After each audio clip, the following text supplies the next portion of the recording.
नमस्कार, मैं रवीश कुमार। मंगेश यादव था इसलिए उसका एनकाउंटर किया गया। सपा नेता अखिलेश यादव और आम आदमी पार्टी के सांसद संजय सिंह ने कहा है कि यूपी में जाति देखकर एनकाउंटर किया जा रहा है। अखिलेश यादव 5 सितंबर से ही इस एनकाउंटर को लेकर सवाल उठाए जा रहे हैं कि बाकी आरोपियों से सरेंडर कराया गया और जाति देखकर मंगेश यादव का एनकाउंटर किया गया। मंगेश यादव को अपराध की सजा मिली है या जाति के कारण एनकाउंटर हुआ है, इसे लेकर बहस चल रही है। चूंकि अब मंगेश का एनकाउंटर हो चुका है तो अपराध साबित करने, अपनी बेगुनाही का सबूत देने का उसका मौका हमेशा हमेशा के लिए समाप्त हो चुका है। सुप्रीम कोर्ट का आदेश है कि एनकाउंटर की न्यायिक जांच होनी चाहिए। तो मंगेश यादव के एनकाउंटर के मामले में सुल्तानपुर की जिलाधिकारी कृतिका ज्योत्सना ने एसडीएम विदुषी सिंह से मामले की जांच करने के लिए कहा है। तो अब सब कुछ रिकॉर्ड पर आएगा। एसडीएम का काम और कलम दोनों दिखेगा कि वो इस जांच को किस तरह से अंजाम देती हैं ताकि इस मामले में विश्वसनीयता बहाल हो। धर्म देखकर बुलडोजर चलाने की खबरें पचाते पचाते अब लोगों को यह भी पचाना पड़ेगा कि जाति देखकर एनकाउंटर किया जा रहा है। बुलडोजर यूपी की राजनीति और प्रशासन का हिस्सा हो चुका है और उसी तरह एनकाउंटर को लेकर पहली बार सवाल नहीं उठे हैं। 2017 से ही एनकाउंटर पर सवाल उठ रहे हैं। तमाम मीडिया रिपोर्ट आपको मिल जाएगी। सुप्रीम कोर्ट ने प्रकाश कदम बनाम राम प्रसाद विश्वनाथ गुप्ता केस में एक फैसला सुनाया कि अगर एनकाउंटर फर्जी साबित हो गया तो पुलिस अफसर को फांसी की सजा दी जा सकती है।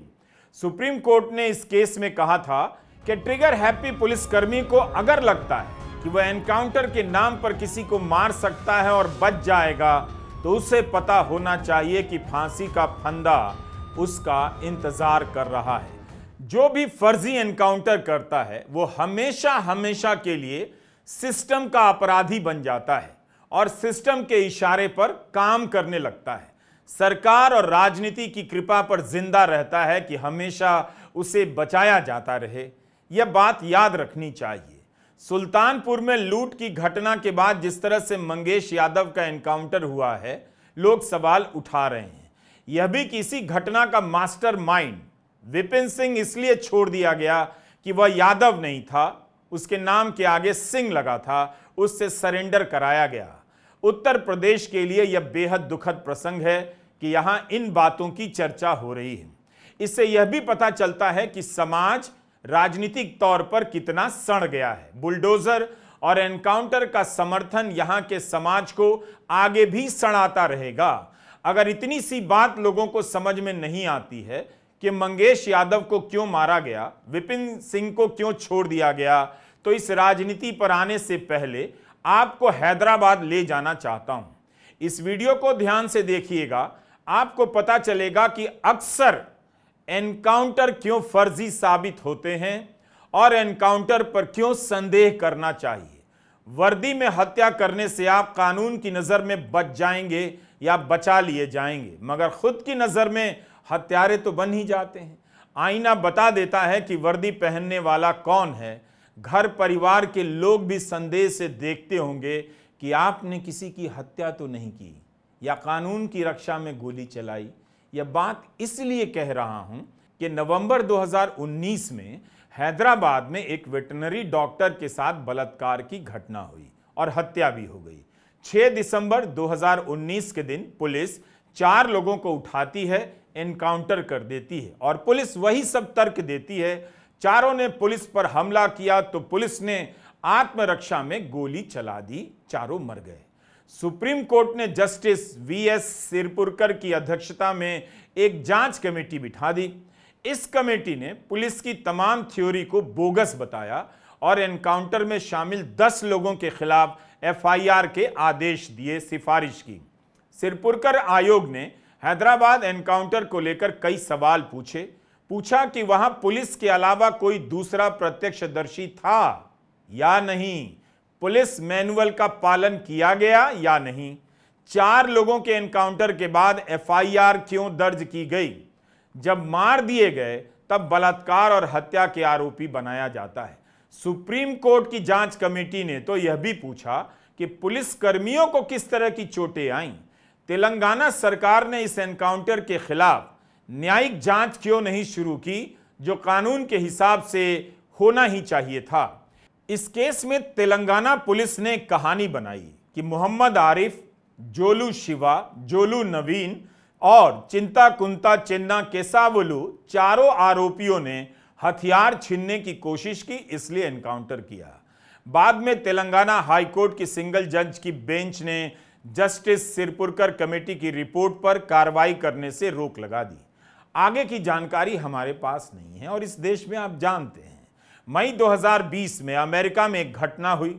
जॉर्ज फ्लॉयड नाम के एक ब्लैक अमेरिकन नागरिक को पुलिस अफसर डेरेक चौविन और उनके साथ 3 अन्य अफसरों ने दुकान पर जाली नोट देने के शक में रोक लिया, लेकिन थाने लेकर जाने के बजाय गोरे पुलिस वालों ने फ्लॉयड को वहीं सड़क पर गिरा दिया और घुटने से उसका गला दबा दिया।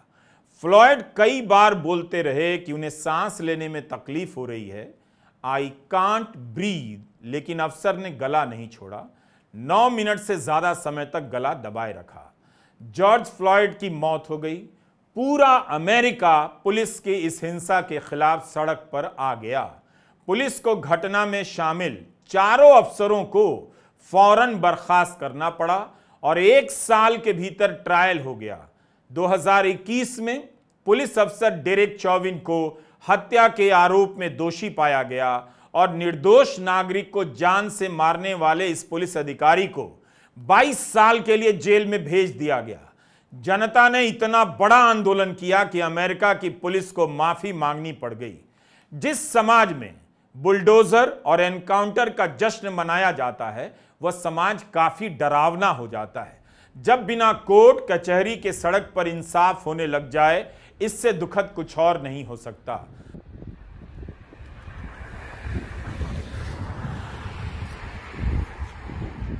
सोशल मीडिया में तरह तरह के सवाल उठ रहे हैं कि एनकाउंटर के बाद जो तस्वीर जारी की गई, उसमें पुलिस के लोग चप्पल में हैं।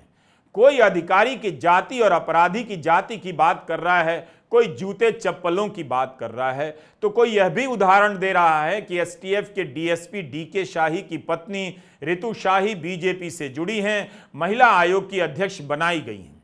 मंगेश यादव के पिता ने एनकाउंटर में शामिल पुलिस वालों के खिलाफ मुकदमा दर्ज करने की मांग की है।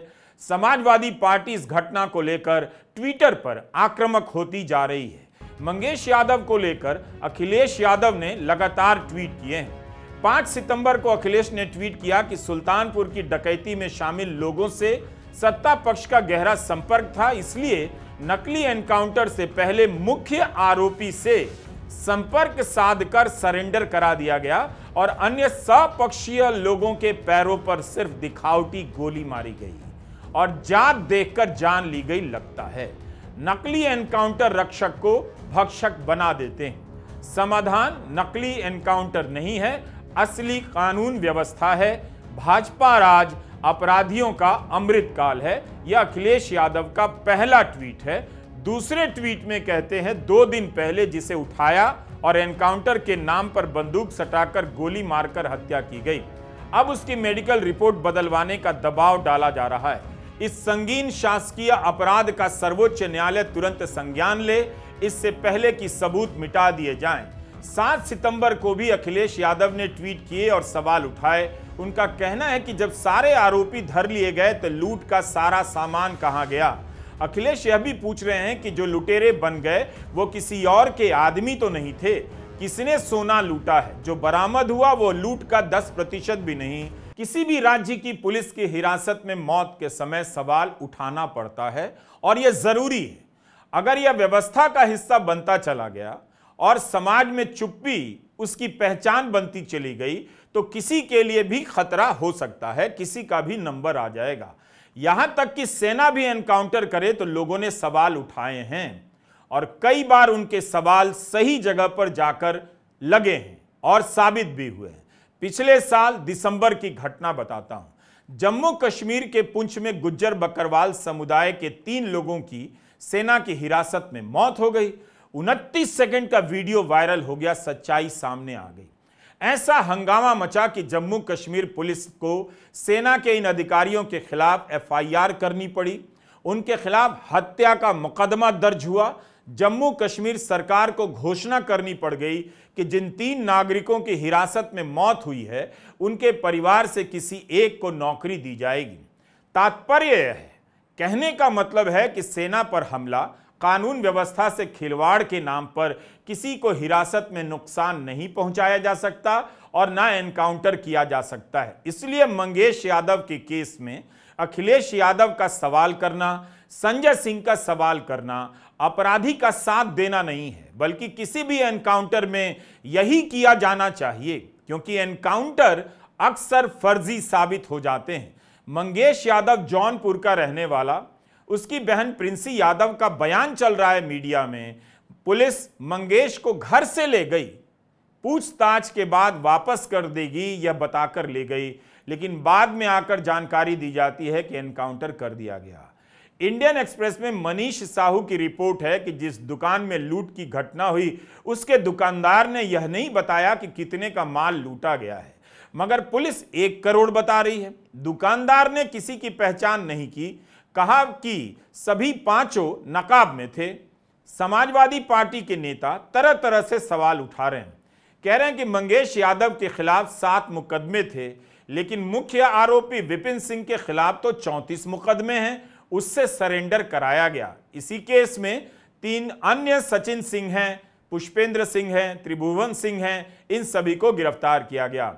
मंगेश यादव एनकाउंटर पर मुख्यमंत्री योगी आदित्यनाथ का कोई बयान नहीं आया है, लेकिन एक घटना है, पुरानी घटना है, जिसे लेकर पिछले दिनों काफी चर्चा हुई। लखनऊ के गोमती नगर से एक वीडियो वायरल हुआ। बारिश के बीच बहुत सारे लड़के बाइक पर सवार एक जोड़ी को छेड़ने लगे। महिला के साथ सार्वजनिक रूप से ऐसी घटना का वीडियो देखकर सरकार भी सख्ते में आ गई और यूपी सरकार ने तुरंत एक्शन भी लिया। पूरी चौकी को सस्पेंड कर दिया, सीनियर अफसरों का तबादला कर दिया। लेकिन आगे क्या हुआ? विधानसभा में मुख्यमंत्री ने बयान दिया। इस घटना में पकड़े गए 16 लोगों के नाम नहीं लिए, लेकिन 2 लोगों के नाम लिए, और इन 2 लोगों का नाम लेना राजनीतिक हो गया। ये अपराधी हैं। पहला अपराधी है पवन यादव, दूसरा अपराधी मोहम्मद अरबाज। ये सद्भावना वाले लोग हैं, यानी सद्भावना, अब इनके लिए सद्भावना ट्रेन चलाएंगे, इनके लिए बुलेट ट्रेन चलेगी, चिंता मत करो, और उस बुलेट ट्रेन की तैयारी की जा रही है। यह बयान बता रहा है कि 16 लोग गिरफ्तार थे। मुख्यमंत्री योगी आदित्यनाथ के इस भाषण में 2 ही लोगों के नाम लिए जाते हैं। 16 में से 2 के नाम का चयन उन्होंने किस आधार पर किया, राजनीति को समझने वाले और नहीं समझने वाले दोनों आसानी से जान जाएंगे। इसके बाद मीडिया में सभी के नाम चलने लगे, 16 लोगों के, कि इनके नाम तो आशीष सिंह हैं, अभिषेक तिवारी हैं, जय किशन है, अभिषेक कुमार है, अनिल कुमार, अमन गुप्ता, रतन गुप्ता, कृष्णकांत गुप्ता, अर्जुन अग्रहरी, विराज साहू, सुनील, प्रियांशु शर्मा, विकास भंडारी, मनीष। मगर मुख्यमंत्री योगी आदित्यनाथ ने इन नामों में से सिर्फ पवन यादव और अरबाज का नाम लेकर राजनीतिक रंग तो दे ही दिया। पवन यादव ने अखिलेश यादव से मुलाकात की और कहा कि वह तो मौके पर था भी नहीं, चाय पी रहा था, तभी पुलिस पकड़कर ले गई। पवन का दावा है कि वह वीडियो के फुटेज में भी दिखाई नहीं देता। हो सकता है उसे यादव बिरादरी से होने की सजा दी जा रही है, ऐसा पवन ने कहा। पिछले साल यूपी पुलिस ने एक प्रेस रिलीज जारी कर बताया कि मुख्यमंत्री योगी आदित्यनाथ के 6 साल के कार्यकाल में पुलिस ने 10,713 एनकाउंटर किए हैं, जिसमें 1708 अपराधी घायल हुए।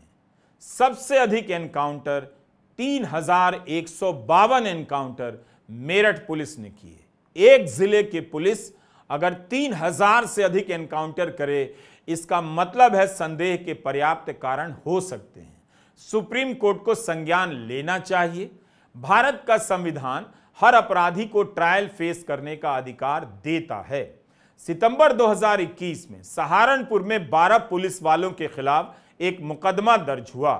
चीफ जुडिशियल मजिस्ट्रेट के आदेश पर इन पर 45 साल के एक युवक ज़ीशान हैदर का फर्जी एनकाउंटर करने का आरोप है। इनमें 3 सब इंस्पेक्टर हैं। यह कैसी नौकरी हुई कि वर्दी में भी हैं और हत्या का मुकदमा भी ढो रहे हैं। 1991 में इसी यूपी की पुलिस ने 10 सिखों को खालिस्तानी बताकर बस से उतारकर मार दिया था। तब उन्हें लगा होगा कि सब भूल जाएंगे, कोई कुछ नहीं बिगाड़ पाएगा, मगर कोई था जो इनके खिलाफ वर्षों मुकदमा लड़ता रहा। उसका नाम तो मुझे मीडिया की रिपोर्ट में नहीं मिला, मगर यह जरूर मिला कि 2022 में इलाहाबाद हाई कोर्ट ने 43 पुलिसकर्मियों को 7 साल की सजा सुनाई, क्योंकि वो एनकाउंटर फर्जी था। इंसाफ की एक संवैधानिक प्रक्रिया तय की गई है। भीड़ नहीं तय कर सकती, ना मौके पर तय हो सकता है। जिस तरह से एनकाउंटर को लेकर जाति और धर्म की राजनीति हो रही है, उसकी कीमत नौकरशाही चुका रही है, चुकाएगी। गलत करते करते भारत में लोग एडजस्ट करने लग जाते हैं। समाज में लोगों से, ऐसे लोगों से मिलिए तो पाप की ऐसी व्याख्या करेंगे, धार्मिक प्रसंगों के साथ करेंगे कि पाप पुण्य से भी बेहतर लगने लग जाता है। दरअसल वो खुद को धोखा देते हैं, मगर उन्हें भी पता है कि गलत गलत है। मैंने अक्सर नोट किया है कि जितने गलत करने वाले लोग हैं, उनकी भाषा बहुत अच्छी होती है, धर्म का ज्ञान भी उन्हें बहुत अच्छा होता है। उन्हें धर्म का ज्ञान क्यों अच्छा होता है? क्योंकि वो भीतर से डरे रहते हैं। वो अपने लिए माफी की गुंजाइश धार्मिक प्रसंगों में खोजते रहते हैं, मगर माफी मिल नहीं पाती। तो जितने भी गलत करने वाले लोगों की बिरादरी है, वो पाप पुण्य की व्याख्या हमेशा पाप के पक्ष में करती है। किसी का फेक एनकाउंटर कर इतना तो याद आता ही होगा कि इसी धर्म में तमाम व्याख्याएं ऐसी हैं कि कहीं इन कर्मों का फल किसी और को ना भुगतना पड़े। जनता अपनी चुप्पी का भी फल भुगतती है और कर्मों का भी। नमस्कार, मैं रवीश कुमार।